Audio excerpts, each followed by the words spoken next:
kids. Pretty fun one lined up today. We get to revisit 3 reoccurring topics: Twitch streamers,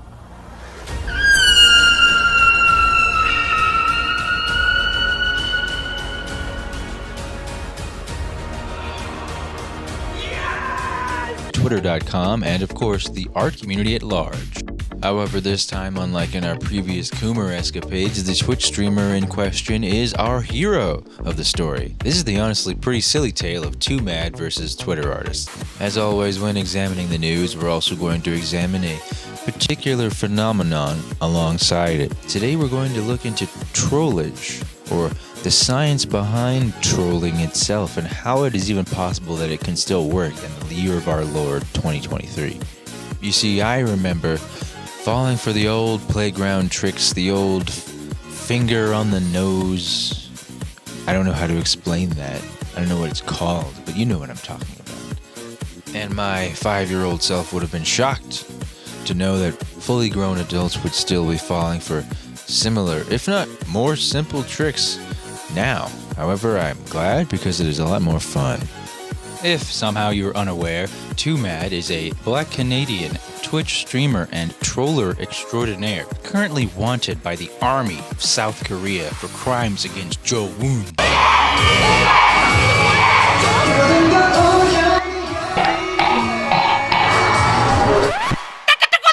It's not racist for me to make up a Korean name. I've seen their t-shirts. Over the years, Twomad's done various different types of content, from IRL streaming, biking around Canada, to playing video games and trolling on Omegle, and of course his legendary Zoom trolls. Shibuya Crossing. Walk for the time of being. Flow like water.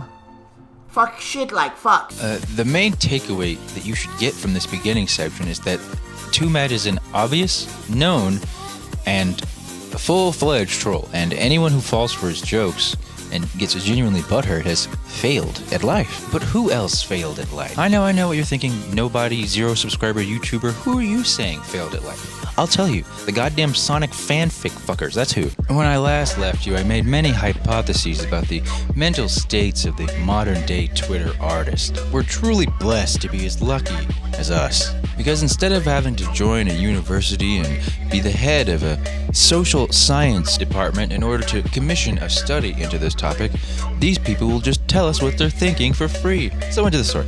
Twomad essentially posts this picture on Twitter, extremely conspicuously covering the original artist's name with a fucking mustache. Again, I cannot stress this enough. This joke is so low effort and simple and easy that it's almost guaranteed to fail. All that they would have had to do is not respond, and then, 100 of his fans would have giggled at it, and then everyone would have forgot it for the rest of their lives. Or at least that's what you would think initially. However, once you examine the personality types involved here, you'll see that there will be no clout ungotten. Because even though this is the kind of goofy, cringe Sonic fan art that you should honestly hide from the public, that doesn't matter because I also have the brain of an attention-starved 8-year-old, so I am going to be famous because you are making fun of me, damn it. Now give me my credit.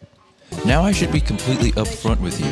This is not, in the grand scheme of things, that large of a controversy. However, I find it very interesting and very inspirational, the level of response that Twomad renders. Too frequently on the internet have we seen people being bullied completely irrationally for no reason, bow out, apologize, and make sure to never do it again. With how many times this has happened in the past year alone, it's no surprise that they thought that they could do the same thing to him, not understanding the pure power that this man possesses. For he laid in bed with Belle Delphine and retained his virginity.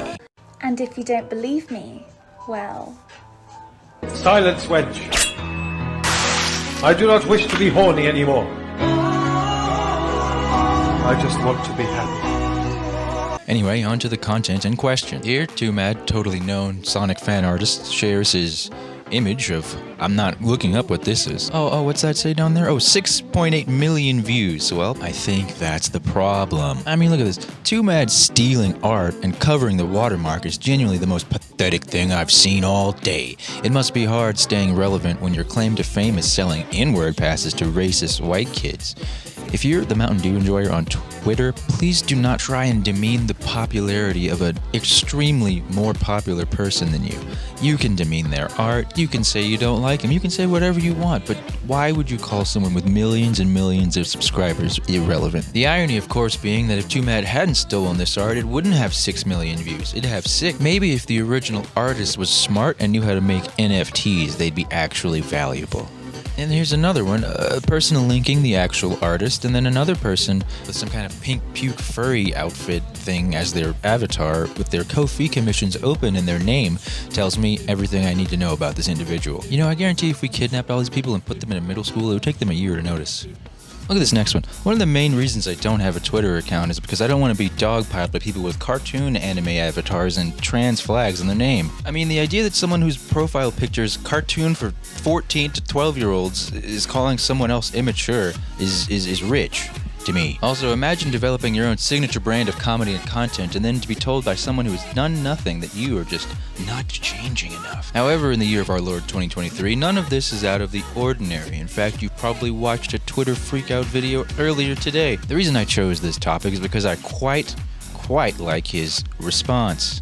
You see, as an artist, as a creator, as someone who takes the time and energy out of their day to make something and share it with the world, he had some empathy. You see, although we're making fun here, folks, at the end of the day, someone's hard work and sweat from their brow was stolen, and their credit was not given. And so, he ventured to make things right, starting with a twit-longer apology.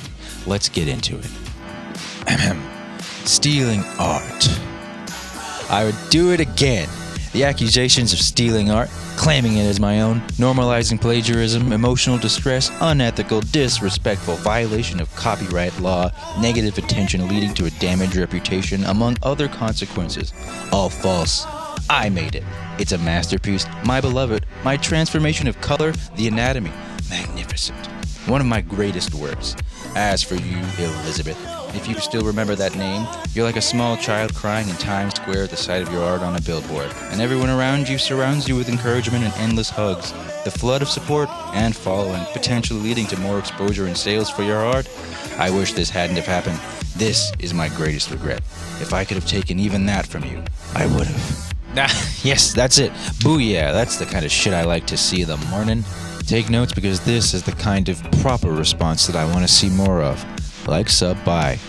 You think this is something? You think this is bad? This chicanery? He's done worse. Yeah, but all jokes aside, he did post an actual apology video. He went into depth, you know, we're all creators here, and at the end of the day, taking credit for someone else's work is just not an actual joke, you know.